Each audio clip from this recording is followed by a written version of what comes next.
Olá, amados. É uma alegria a gente sempre poder entrar na sua casa, no seu ambiente, poder termos essa conversa, uma conversa de coração para coração. A gente quer que você esteja olhando para o Evangelho de Jesus Cristo, não a religião que nós produzimos. Ela é cansativa, é pesada, e o nosso objetivo aqui é realmente anunciar Cristo Jesus, o Evangelho de Jesus Cristo, que o Cristo que veio para nos buscar desse mundo tão pesado.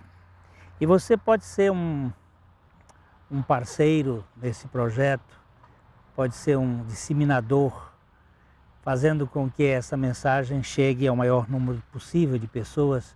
Estão aí os links que você pode acessar e enviar para os seus amigos, pessoas que você gostaria que ouvisse.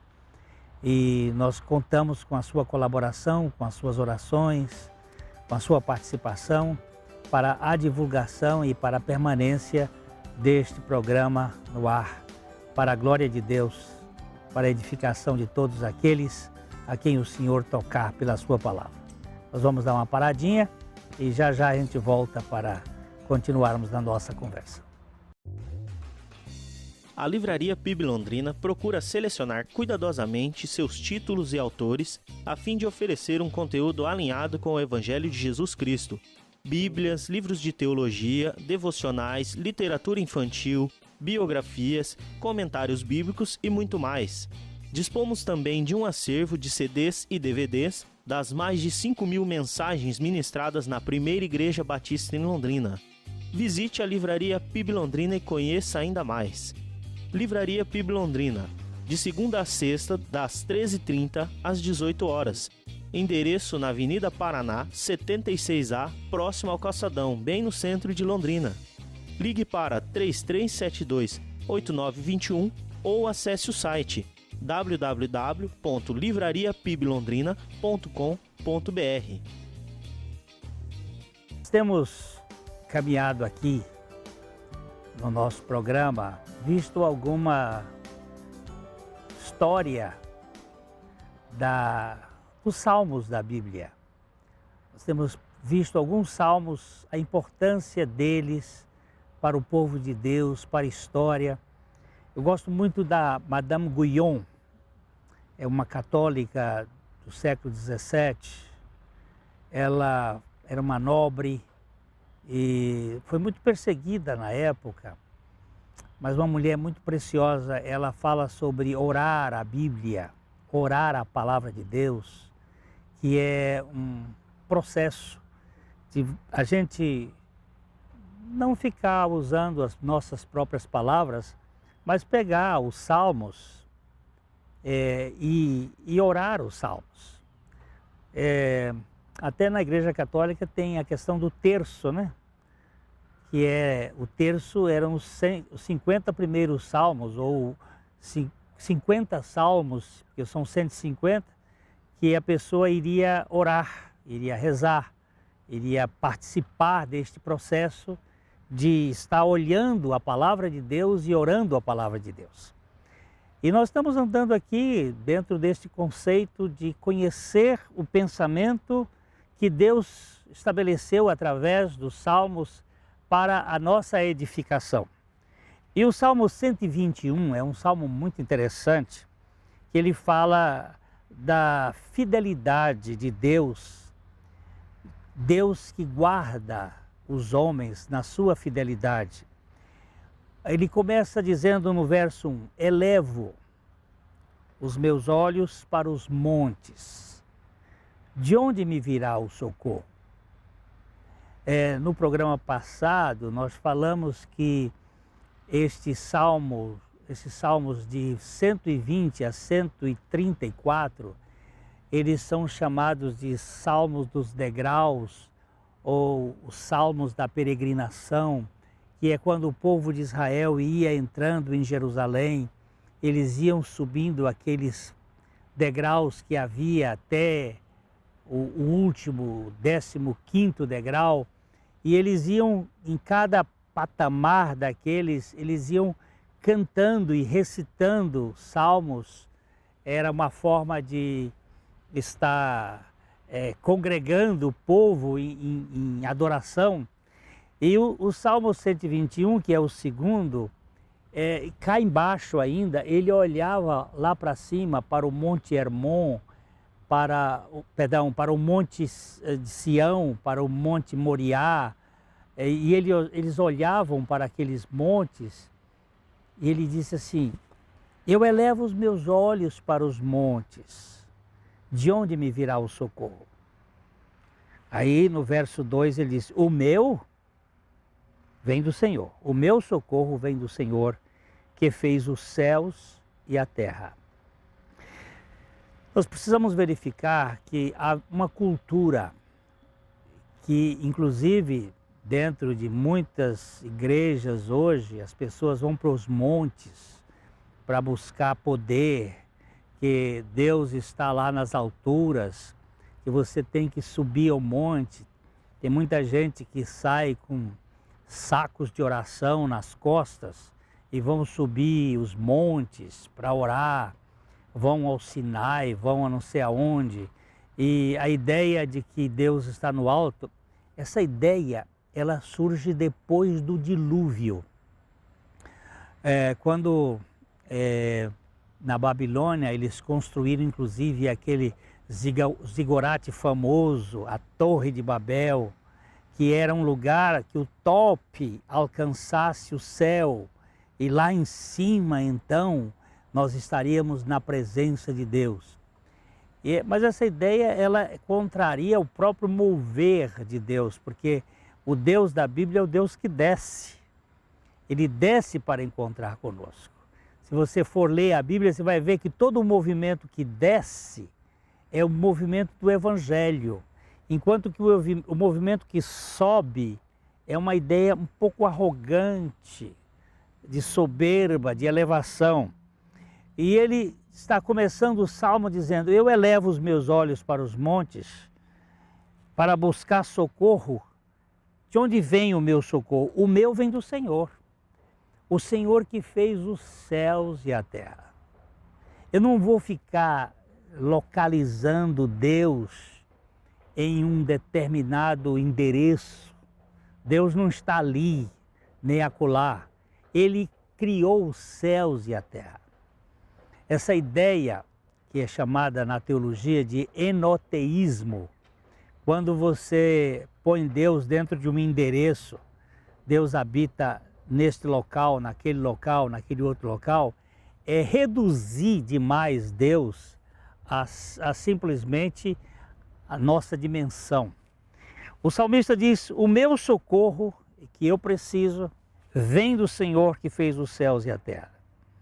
E eu quero caracterizar aqui algumas coisas que ele vai dizer do nosso Deus. Ele não permitirá que os teus pés vacilem, não dormitará aquele que te guarda.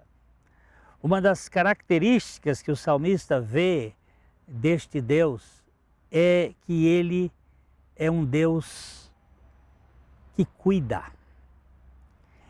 E ele não titubia, ele não vacila, ele não cochila, ele não tem cesta.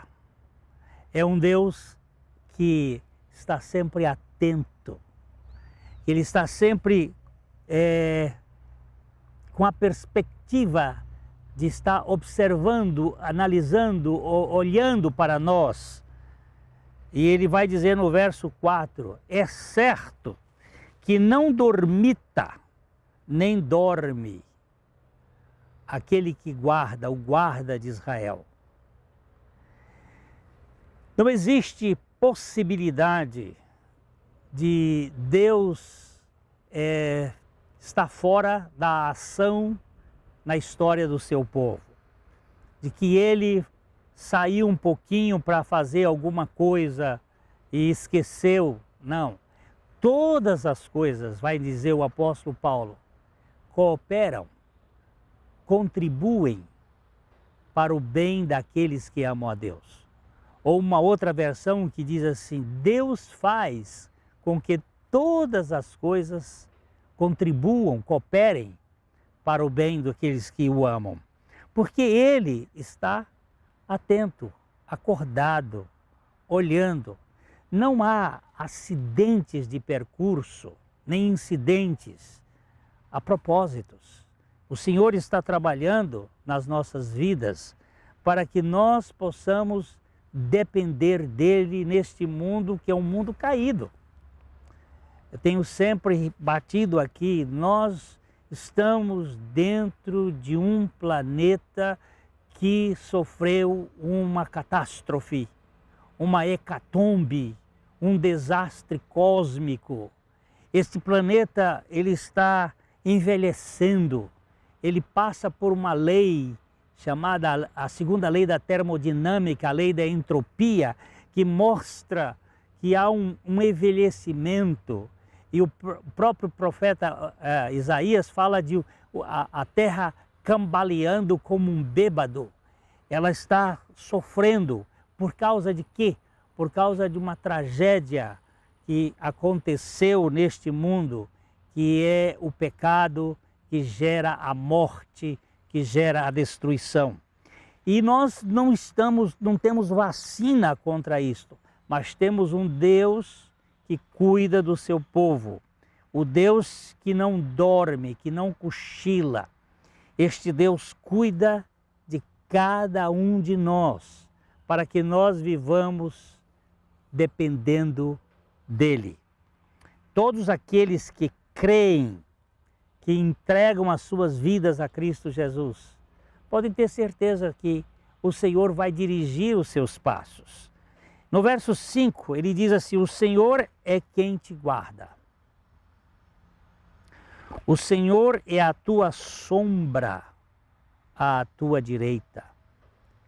O Senhor é aquele que vai proteger você exatamente do lado mais vulnerável. Numa luta, à direita é onde nós sustentamos a arma, à esquerda é o lugar onde está o escudo, e o soldado tinha que usar o escudo, e aqui ficava o flanco aberto. Mas ele diz, o Senhor, Ele é a tua proteção, é aquele que vai cuidar na tua direita, vai te proteger.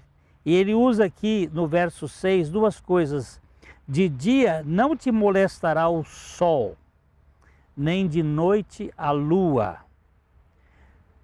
Tanto de dia o sol não será causticante, nem de noite a lua será pálida. Haverá iluminação para você e para mim na caminhada quando nós estamos peregrinando neste mundo. Eu elevo os meus olhos para os montes, diz, de onde vem o meu socorro? O meu vem do Senhor. O Senhor que não vai permitir que eu fique aí vacilando. O Senhor que não vai tomar um cochilo ali para que eu fique sem a guarda. O Senhor não vai dormir, não vai me esquecer, porque Ele é a minha sombra, é a minha proteção, é o meu amparo, tanto de dia como de noite. Tanto no período do sol como no período da lua. Ele está presente na vida do seu povo. Vamos ter aquela nossa paradinha e já já eu volto para nós continuarmos aqui a meditar um pouco neste salmo.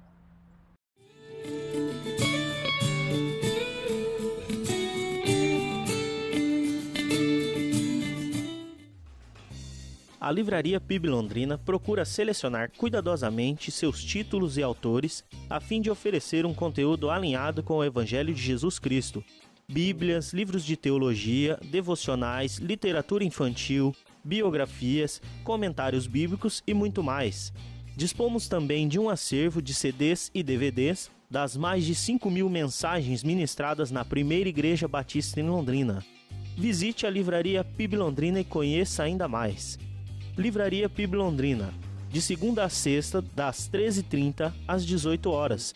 Endereço na Avenida Paraná, 76A, próximo ao Calçadão, bem no centro de Londrina.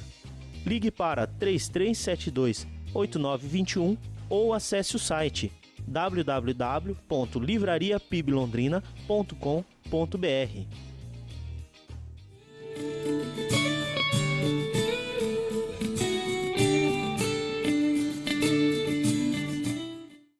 A nossa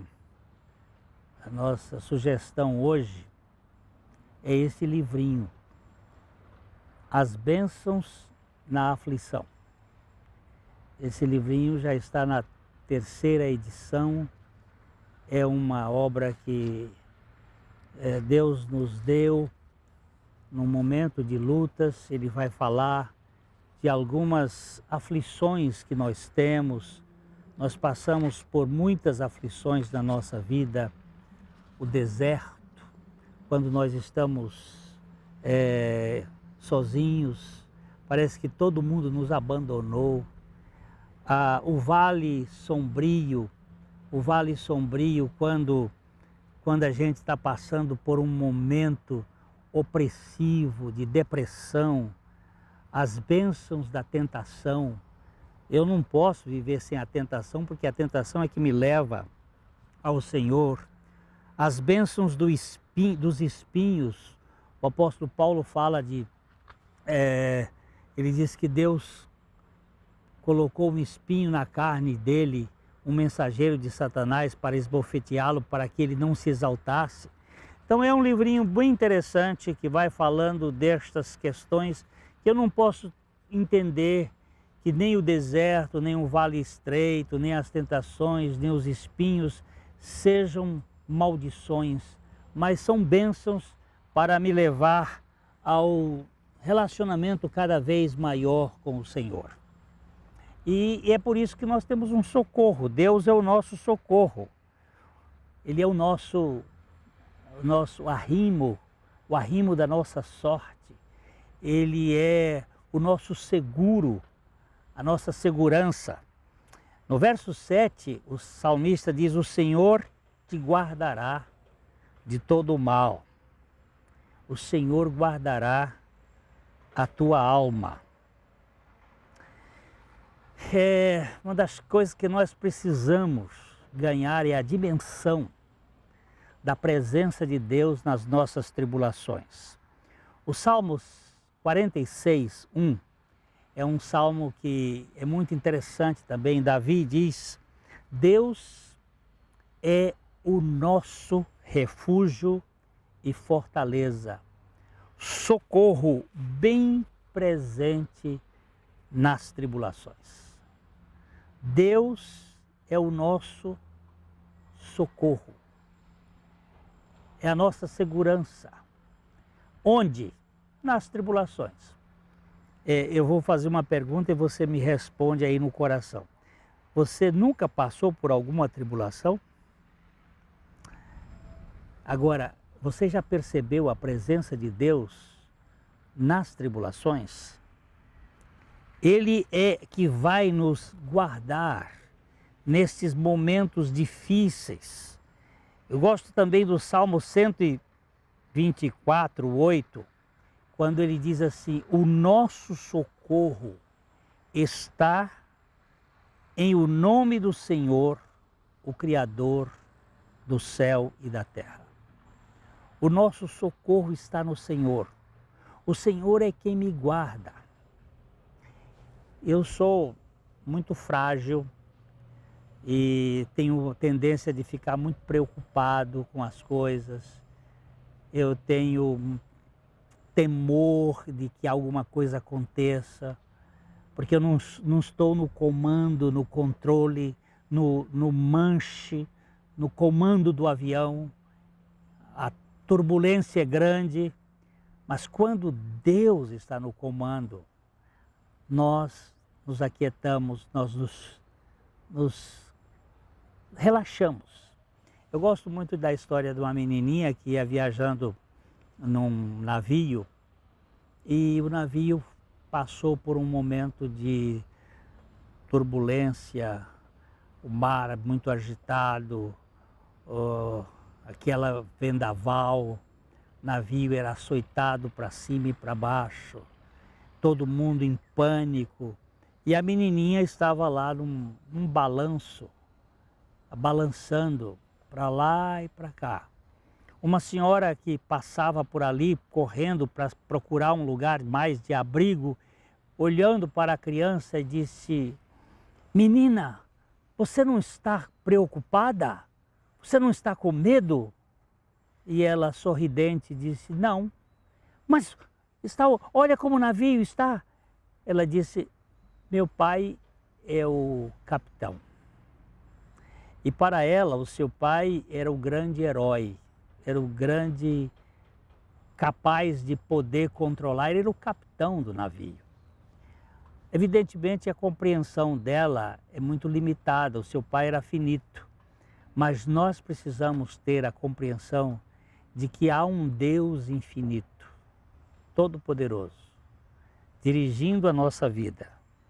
O Senhor é o nosso socorro. No momento em que nós estamos enfrentando uma doença, existem doenças gravíssimas, como é que vamos fazer? Eu tenho que recorrer a alguém. Os médicos são bênçãos, mas eles são limitados também. Nós estamos vendo agora alguns vídeos mostrando alguns médicos dizendo a importância daquelas pessoas que oram. Eles têm mais possibilidade de ter cura das suas doenças. Dentro da medicina, eles têm recursos extraordinários. Mas nós precisamos também ajudar com a nossa confiança no Deus que tem todo o poder. Ele é o nosso refúgio, Ele é a nossa fortaleza. O Senhor é quem te guarda, Ele guarda de todo o mal, Ele vai guardar a sua alma na hora da aflição. Também no Salmo 134, no versículo 3, ele vai dizer: de Sião te abençoe o Senhor, Criador dos céus e da terra. Esse Deus que é o Criador, por que agora eu vou procurar um Deus menor do que este? Um Deus que eu crio? Não, eu quero o Deus Criador dos céus e da terra, que um dia resolveu vir a este mundo, na pessoa do seu Filho Jesus Cristo, para assumir a nossa causa, para realizar uma obra de libertação de nós mesmos, porque nós fomos encharcados por uma rebeldia do Éden, de querer ser como Deus. Há dentro de nós um desejo terrível de querer ser autossuficientes, independentes, autônomos. E isso tem gerado e gera um peso muito grande. E o Senhor Jesus veio para este mundo, se encarnou, foi para uma cruz, morreu uma morte que não era dele. Quem era aquela morte? Aquela morte é minha. Eu sou o pecador. A minha Bíblia diz que é o pecador que tem que morrer, a alma que pecar. E ele morreu não somente por nós, ele nos incluiu nele, para que nós também pudéssemos experimentar a sua morte como nossa morte, a fim de nos libertar de nós mesmos e sermos cheios de esperança, cheios da glória de Deus. Este Deus que não dorme, que não cochila, que veio à terra, que realizou esta obra extraordinária. Eu estou me lembrando aqui do profeta Elias, quando certa vez havia uma cultura em Israel aí de Baal e de uma série de deuses. E o profeta Elias então faz um confronto com algumas centenas de profetas de Baal. Diz, vamos ver quem é que é Deus. O Deus que responder com fogo do céu, esse vai ser Deus. E há um momento desse confronto, desse duelo, que os 400 profetas de Baal que se mutilavam e gritavam e clamavam, e Elias fazia uma espécie de ironia. Ele dizia, gritem mais alto, porque talvez ele esteja cochilando, talvez ele esteja dormindo. Agora, o nosso Deus, ele não dorme, meu querido. Ele não se ausenta do país. Ele não pega um passaporte e foge. Ele é um Deus bem presente na angústia. O Senhor guarda a saída e a entrada. O Salmo 121, verso 8, termina dizendo, o Senhor guardará a tua saída e a tua entrada desde agora e para sempre. Ele lhe tira de um lugar de perdição, de um lugar de aprisionamento e te conduz para o relacionamento. Sai e entra, sai desta governabilidade tirânica da alma doentia e nos coloca na presença dele, na intimidade, para usufruir aquilo que há de mais precioso na nossa vida. Você entende isto? Para mim, entrada e saída, como Israel que saiu do Egito e entrou na terra da promessa, e como nós que saímos de um mundo de dominação para entrar na comunhão da família de Deus, na intimidade com Deus, temos o Deus que não nos deixa no meio do caminho. Não lhe fará mal algum, nem de dia nem de noite, mas o Senhor estará presente dentro das nossas vidas. No Salmo 91, no versículo 6, ele vai mostrar que nem a peste que se propaga no meio das trevas, nem a mortandade que se assola no meio-dia vão nos dominar, porque o Senhor é a nossa proteção, o nosso abrigo. Eu gostaria que você levasse a sério este assunto. Quem é que você está adorando? Com quem você está convivendo? Com quem você está se relacionando em termos de vida espiritual? Uma religiosidade pesada, de meritocracia, ou com o evangelho da graça de Deus, em que Cristo Jesus veio realizar uma tão grande salvação? Eu espero e oro por isto, para que o evangelho nos conduza ao descanso, porque Jesus, certa ocasião, disse assim: vinde a mim, todos vocês que estão cansados e sobrecarregados, e eu vou aliviar vocês. E ele nos alivia exatamente quando nós ganhamos a dimensão da nossa morte e ressurreição juntamente com ele. Ele é a nossa vida. Cristo vive em nós. E isto é o Evangelho. Até o próximo programa, se Deus assim quiser.